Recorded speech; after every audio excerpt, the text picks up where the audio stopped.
Shalom saudara, Bapak Ibu, dimanapun saudara berada. Apa kabarnya? Tentu kabar baik karena Tuhan selalu baik dalam kehidupan kita, amin. Nah sekarang sebelum kita belajar firman Tuhan, sebelum kita masuk ke dalam firman Tuhan, kita akan belajar sesuatu yang tentunya luar biasa. Nah mari kita memuji dan menyembah Tuhan, mari kita siapkan hati kita di hadapan Tuhan, saudara. Oradabasi kita mana, kata yaradabasi kita mana. Mari kita sembah Tuhan. Praise you Lord. Kami menyembah-Mu Tuhan. Kami datang ke hadapan-Mu Tuhan. Terima kasih-Mu, terima kasih karunia-Mu Bapa. Baik Tuhan, ku bersyukur buat kebaikan-Ku Tuhan.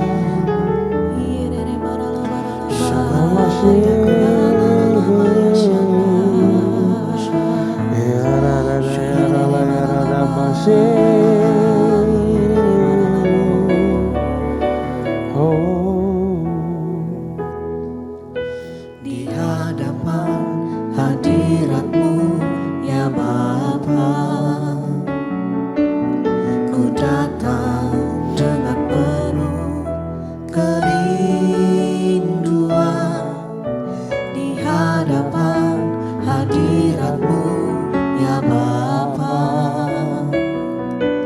segala keangkuhanku hilang. Di hadapan hadirat-Mu ya Bapa,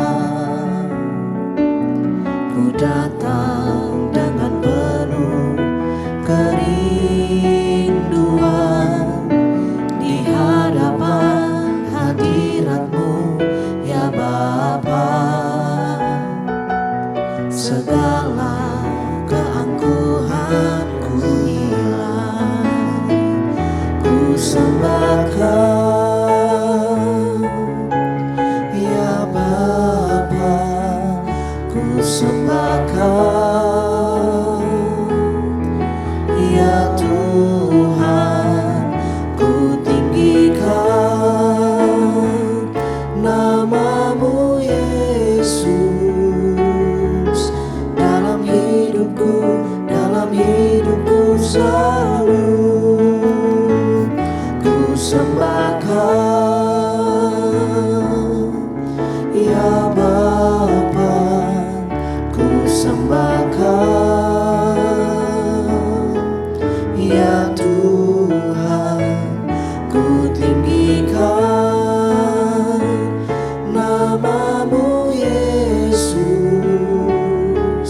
dalam hidupku selalu.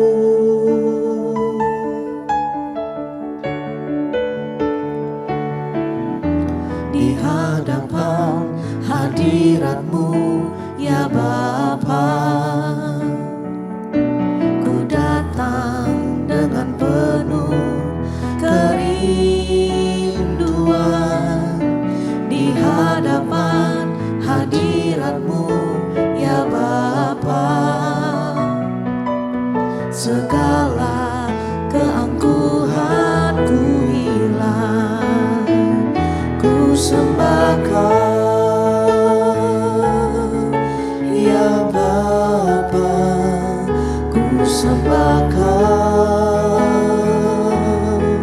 ya Tuhan, ku tinggikan nama-Mu Yesus dalam hidupku selalu. Ku sembahkan ya Bapa, ku sembahkan ya Tuhan, ku tinggikan nama-Mu Yesus dalam hidupku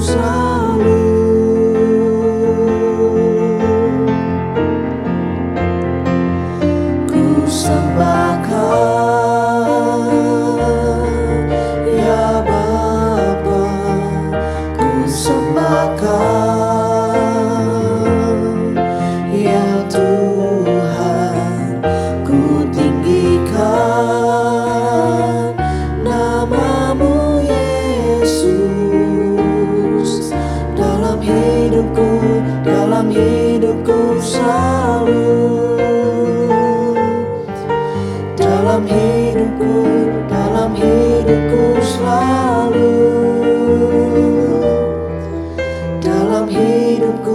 dalam hidupku selalu.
Sucikan dan kuduskan hati ini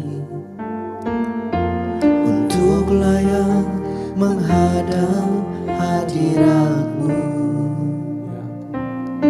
Tubuh jiwa rohku ku serahkan padamu. Ku menyembah-Mu. Tinggikan nama-Mu ya Tuhan. Mulialah nama-Mu ya Tuhan. Tiada lain seperti Engkau ya Allahku. Besar kuasa-Mu. Tiada lain seperti Engkau ya Allahku. Besar kuasa-Mu.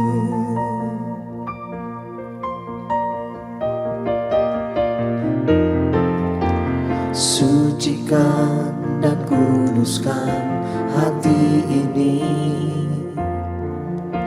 untuk layak menghadap hadirat-Mu. Tubuh jiwa rohku ku serahkan padamu. Ku menyembah-Mu. Tinggikan nama-Mu ya Tuhan. Mulialah nama-Mu ya Tuhan. Tiada lain seperti Engkau ya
tiada lain seperti Engkau ya Allahku. Besar kuasa-Mu, besar kuasa-Mu, besar kuasa-Mu.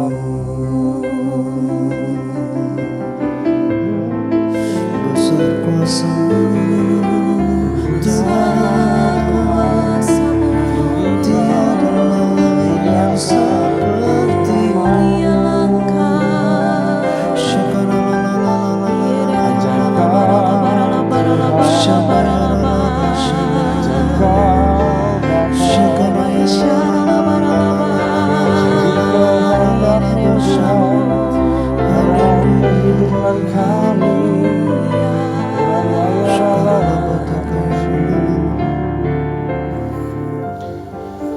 Bapa, terima kasih buat kasih setia-Mu sampai pada hari ini.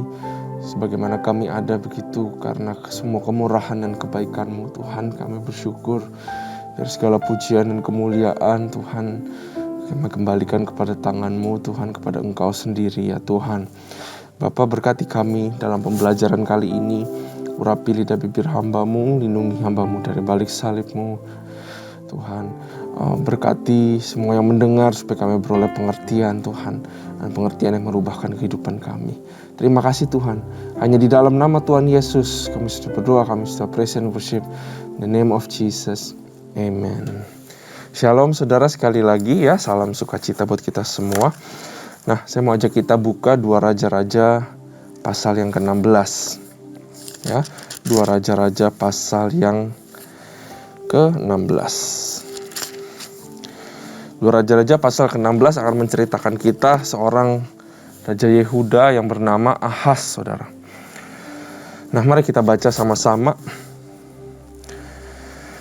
Ahaz, Raja Yehuda. Nah, saya usulkan juga saudara juga ikut membaca. Jadi Ahaz ini tertulis di 2 pasal, saudara, yaitu di 2 Raja-Raja 16 di sini dan juga di 2 Tawarik pasal ke-28 untuk mendapatkan konteks yang lengkap. Apabila saudara ingin, saudara bisa baca juga 2 Tawarik 28, maka akan menjadi lengkap ya. Tapi hari ini kita akan 2 Raja-Raja 16 aja. Dalam tahun ke-17 zaman Pekah bin Remaliah, Ahaz anak Yotam, Raja Yehuda menjadi raja. Nah, Ahaz ini punya papa namanya Yotam, Raja Yehuda juga sebelumnya. Nah, Yotam ini melakukan yang sebenarnya melakukan yang benar di hadapan Tuhan. Nah, jadi raja kan Israel terpecah ya menjadi 2, yaitu utara dan selatan lah kurang lebih. Yang utara disebut ya Israel, yang selatan itu Yehuda. Nah, saudara, kalau yang di Israel atas itu semua rajanya nggak ada yang benar, satu pun nggak ada yang benar. Semuanya mempraktekkan penyembahan berhala dan terutama penyembahan kepada dewa Molok ya, saudara, mempersembahkan anak atau anak kecil ke perapian ya, saudara, dan juga berbagai macam penyembahan berhala lainnya. Nah, kalau yang di selatan itu, karena memang di selatan itu dulunya ada seorang raja yang paling berkenan, yaitu Daud ya, saudara. Jadi kalau di selatan itu rajanya entar ada yang baik, ada yang jahat, entar ada yang baik, ada yang jahat. Jadi masih mending, tapi sebenarnya semua juga punya kekurangan ya, walaupun yang benar sekalipun. Nah, Yotam ini papanya Ahaz cukup, maksudnya melakukan yang benar di mata Tuhan. Dia menghancurkan tempat-tempat berhala segala macam, tapi tidak tuntas, saudara. Ya, kalau saudara baca di 2 Raja 15 yang terakhir berkata seperti itu. Nah, ayat 2, Ahaz berumur 20 tahun pada waktu ia menjadi raja, dan 16 tahun lamanya ia memerintah di Yerusalem. Ia tidak melakukan apa yang benar di mata Tuhan Allahnya seperti Daud bapa leluhurnya, tetapi ia hidup menurut kelakuan raja-raja Israel. Bahkan dia mempersembahkan anaknya sebagai korban dalam api kepada dewa Molok, saudara, sesuai dengan perbuatan keji bangsa-bangsa yang telah dihalau Tuhan dari depan orang Israel. Ia mempersembahkan dan membakar korban di bukit-bukit pengorbanan dan di atas tempat-tempat yang tinggi dan di bawah setiap pohon yang rimbun. Ya, jadi si Ahaz ini dia seperti terpengaruh atau terinfluensi oleh apa yang dilakukan raja-raja Israel. Ya, kalau mereka menyembah berhala, ya raja yang Yehuda ini ternyata ikutan terkena influensi daripada raja-raja Israel yang ada di atas, saudara. Nah, dan Raja Ahaz ini parahnya dia menyembah dewa Molok yang memang praktisnya adalah mempersembahkan anak atau anak kecil di kurban perapian, ya saudara. Dan ini merupakan kekejian bagi Tuhan. Tuhan sudah bilang di Imamat, saudara, bagi yang melakukan praktek seperti ini hukumannya itu mati, ya langsung dihabisin sama Tuhan, saudara. Nah, Ahaz juga melakukan hal seperti ini. Nah, yang sangat mengenaskan adalah kenapa Ahaz bisa melakukan seperti ini. Kalau dia mungkin kelihatan influensi daripada raja-raja Israel, tapi ternyata kalau saudara track back ke belakang, Salomo itu yang merupakan dia punya luhur di atas itu ternyata juga membangun mesbah Molok ini, saudara. Mungkin untuk istri-istrinya, ya saudara. Mungkin istrinya ada yang memang menyembah Molok. Maka Salomo pun gak hancurin dan Salomo ikut bangun sebenarnya, saudara, ya. Saudara bisa baca itu di 1 Raja-Raja 11 ayat 7. Itu sangat mengenaskan. Nanti saudara juga bisa lihat kalau saudara terusin Raja Manasye nanti yang Yerusalem, yang Yudea ini juga akan melakukan penyembahan terhadap dewa Molok. Dan sampai akhirnya nanti di 2 Raja-Raja 23 ada seorang raja yang bernama Yosia, dialah yang menghancurkan penyembahan terhadap dewa Molok ini, saudara. Ya. Nah, mari kita lanjut ayat yang kelima. Pada waktu itu majulah Rezin, raja Aram, dan Pekah bin Remalia, raja Israel, untuk memerangi Yerusalem. Dan mereka mengepung Ahaz, tetapi mereka tidak dapat mengalahkan dia. Pada masa itu Rezin raja Aram mengembalikan Elat kepada Edom, lalu ia mengusir orang-orang Yehuda dari Elat. Datanglah orang-orang Edom ke Elat dan diam di sana sampai hari ini. Nah, jadi terjadi peperangan, saudara, ya. Dan sebenarnya Ahaz ini juga terpukul. Kalau saudara nanti baca, ya, di 2 Tawarik, ya, ratusan ribu, bahkan sampai kalau saya catat sampai 120.000 soldier atau orang-orangnya Ahaz ini juga mati. Dan ini sebenarnya di sini sudah terjadi sebuah ancaman bahwa bisa-bisa kerajaan Yehuda ini hancur atau hilang selama-lamanya, saudara. Nah, ayat 7, Ahaz menyuruh utusan-utusan kepada Tiglat-Pileser, raja Asyur. Jadi dia suruh utusannya ngomong ke raja Asyur, mengatakan, aku ini hambamu dan anakmu, majulah dan selamatkanlah aku dari tangan raja Aram, ya, dan dari tangan raja Israel yang telah bangkit menyerang aku. Ahaz mengambil perak dan emas yang terdapat dalam rumah Tuhan dan dalam perbendaharaan istana raja dan mengirimnya kepada raja Asyur sebagai persembahan, ya. Jadi dia ambil semua apa yang sebenarnya adalah punyanya Tuhan atau rumah Tuhan dan dia kirim kasih ke musuhnya, saudara. Saudara kalau lihat ini udah hancur banget moral dan juga kerohanian dan segala sesuatunya makin downgrade dari Daud ke bawah, saudara. Ayat 9. Maka Raja Asyur mendengarkan permintaannya dan maju melawan Damsyik, merebutnya dan mengangkut penduduknya tertawan ke Kir, tetapi Rezin dibunuhnya. Sesudah itu pergilah Raja Ahaz menemui Tiglat-Pileser, Raja Asyur ke Damsyik. Setelah Raja Ahaz melihat mesbah yang ada di Damsyik, dikirimnyalah kepada Imam Uria ukuran dan bagan mesbah itu menurut buatannya yang tepat. Jadi dia mau ikutin, ada mesbah yang dia suka, saudara. Lalu Imam Uria mendirikan mesbah tepat seperti keterangan yang dikirimkan Raja Ahaz dari Damsyik. Demikianlah dibuat Imam Uria menjelang datangnya Raja Ahaz dari Damsyik. Ya, jadi dia lihat ada mesbah ternyata di Damsyik, ya, di yang biasa menjadi tempat penyembahannya Raja Asyur mungkin. Dia lihat itu dan dia suruh bikin sama persis. Mungkin karena dia yakin bahwa ini Asyur menang loh lawan orang musuh-musuh saya. Jangan-jangan saya harus menyembah sama seperti mereka, ya. Nah, saudara, sebelum sebenarnya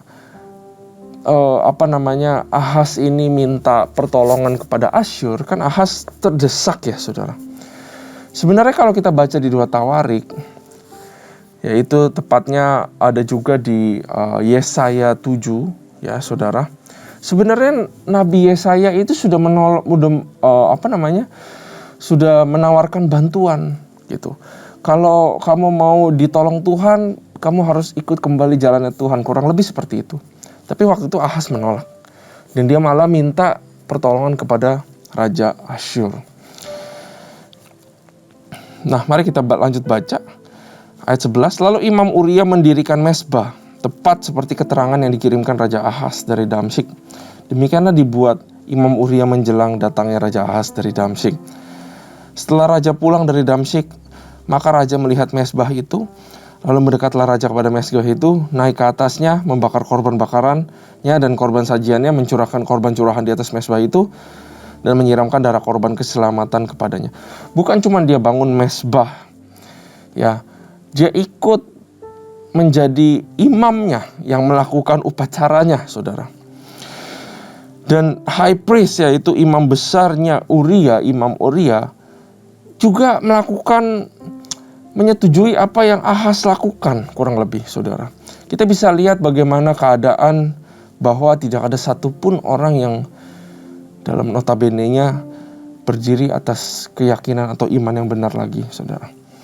Maka hancurlah negeri Israel, saudara. Lama-lama semua akan menjadi hancur, karena tidak ada seorang pun yang berdiri dengan iman yang benar. Ayat 14.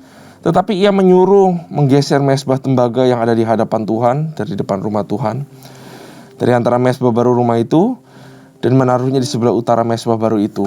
Kemudian Raja Ahaz memerintahkan kepada Imam Uria, bakarlah di atas mezbah besar itu korban bakaran pagi dan korban bakaran sajian petang, juga korban bakaran dan korban sajian raja, lagi korban bakaran dan korban sajian dan korban-korban curahan seluruh rakyat negeri, dan siramkanlah kepadanya segenap darah korban bakaran dan segenap darah korban sembelihan, tetapi mezbah tembaga itu adalah urusanku. Lalu Imam Uria melakukan tepat seperti yang diperintahkan Raja Ahaz. Sudah itu Raja Ahaz memotong papan penutup kereta penopang dan menyingkirkan bejana pembasuhan dari atasnya juga. Lalu itu untuk diturunkannya dari atas lembu tembaga yang mendukungnya dan ditaruhnya di atas alas batu. Selanjutnya demi Raja Asyur disingkirkannya dari rumah Tuhan serambi tertutup untuk hari Sabat yang telah didirikan pada rumah Tuhan, juga pintu masuk untuk raja yang di sebelah luar. Selebihnya dari riwayat Ahaz dan apa yang dilakukannya, bukankah semuanya itu terus dalam kitab sejarah Raja-Raja Yehuda? Kemudian Ahaz mendapat perhentian bersama nenek moyangnya, dan ia dikuburkan di samping nenek moyangnya di kota Daud. Maka Hizkia anaknya menjadi raja menggantikan dia. Ya, saudara bisa bayangkan sendiri apa yang terjadi di sini. Kerajaan sudah hancur moralnya, semuanya. Saudara, bahkan tadinya bangsa Israel yang harusnya menyerang sana sini, mereka yang giliran diserang. Karena perlindungan Tuhan sudah terlepas daripada bangsa mereka, karena mereka melakukan penyembahan berhala dan menyeleweng daripada Tuhan. Saudara, tidak ada lagi atau susah sekali ketemu orang yang bisa berdiri di atas keyakinan yang benar. Saudara, apa yang kita bisa belajar? Very short tapi very meaningful, saudara. Dia sudah diberikan kesempatan untuk bertobat sama Yesaya, tapi dia tidak gunakan itu dengan baik. Dari sini kita bisa belajar, saudara, bahwa kesempatan kadang-kadang nggak datang terus-terusan, saudara. Ada hal-hal yang kalau kita nggak berbalik sekarang, mungkin kita akan hadapi konsekuensinya, saudara. Karena waktu terus berjalan. Dan dosa itu ada yang namanya konsekuensinya. Kita dibersihkan dari dosa, tapi konsekuensi dari dosa kadang-kadang kita alami. Ya. Contohnya, apabila kita melakukan perzinahan di dalam keluarga, saudara, suami istri ada yang menyeleweng. Kalau nggak cepat-cepat berbalik, bisa jadi sudah keburu bercerai atau keburu rusak parah hubungannya. Konsekuensi tetap dialami. butuh waktu mungkin sampai itu sembuh kembali. Puji Tuhan kalau belum sempat bercerai. Kita datang kepada Tuhan, kita meminta pengampunan turun daripada Tuhan, karena Tuhan adalah Tuhan yang murah hati dan Tuhan yang baik. Tapi tetap kan konsekuensi tetap harus dijalani. Gak bisa langsung seolah-olah pernikahan seperti dulu lagi. Ya harus ada hubungan yang dibangun kembali, harus ada kepercayaan, dan mungkin itu bisa bertahun-tahun lamanya. Ada penderitaan yang masih harus dialami. Ada yang namanya konsekuensi. Karena itu saudara, apabila hati kecilmu atau ada dorongan daripada Tuhan, Roh Kudus, untuk saudara bertobat, sekecil apapun itu saudara, aku encourage untuk jangan abaikan itu. Dan mari kita berbalik kepada jalan yang benar. Karena Tuhan tahu, Dia memanggil kita untuk bertobat itu ada tujuannya. Karena Dia tahu, Dia bisa melihat ke depannya ada satu konsekuensi yang sebenarnya kita gak harus hadapi. Tapi apabila kita bertobat sekarang, begitu banyak kerusakan yang bisa kita hindari di masa depan. Ya, dan kita lihat juga bahwa kalau saudara lihat papanya Ahaz, yaitu Yotam, ya, di 2 Raja-Raja 15 saudara, dia melakukan yang benar di mata Tuhan. Namun demikian bukit-bukit pengorbanan tidaklah dijauhkan. Ya, artinya apa?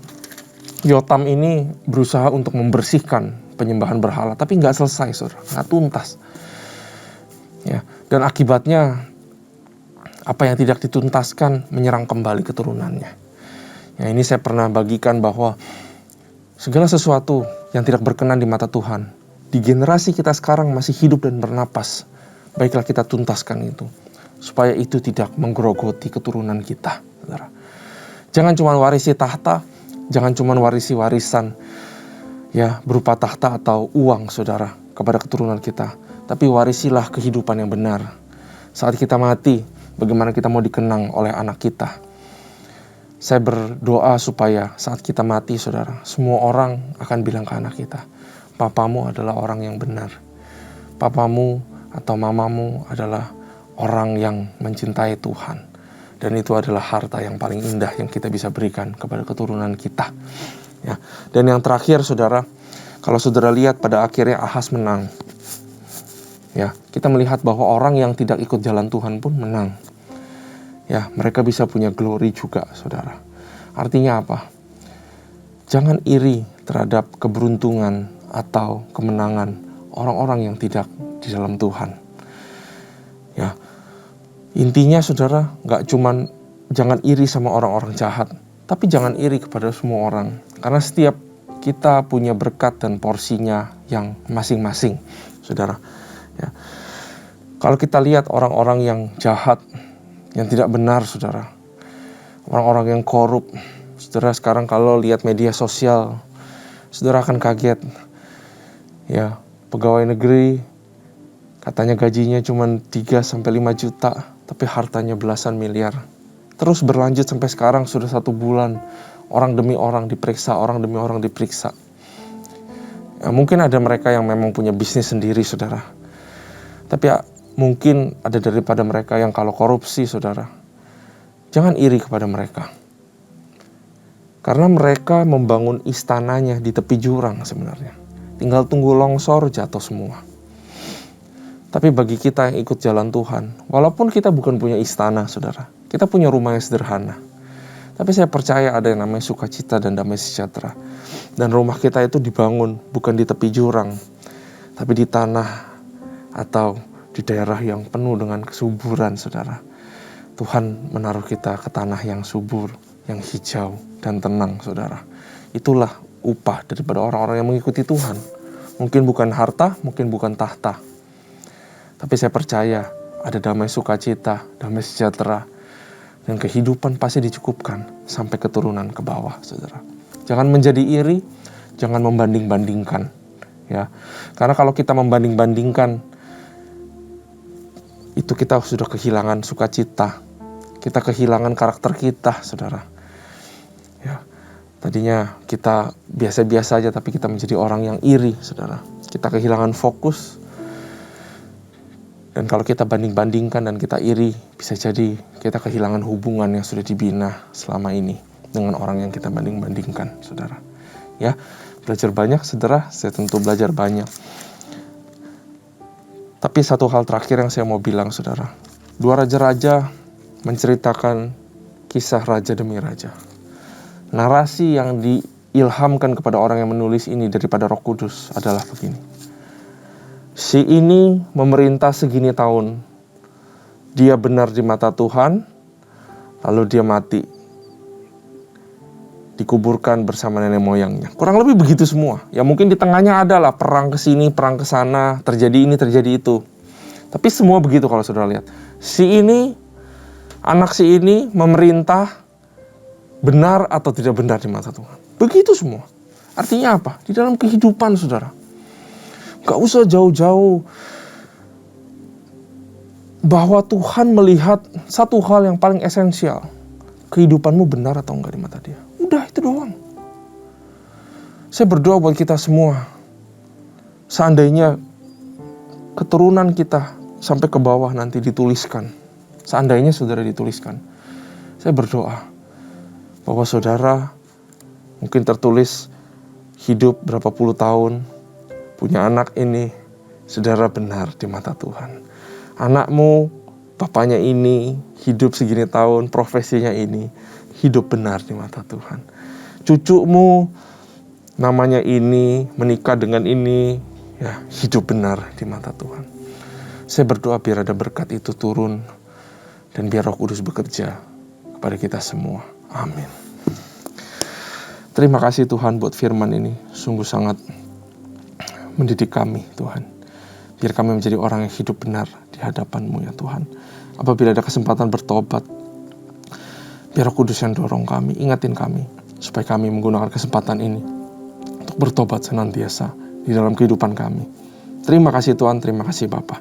Hanya di dalam nama Tuhan Yesus kami sudah belajar, kami sudah present worship, berdoa semuanya untuk kemuliaan-Mu, semua karena kebaikan-Mu Tuhan. Kami bisa belajar pada hari ini. Di dalam nama Tuhan Yesus. Haleluya. Amin.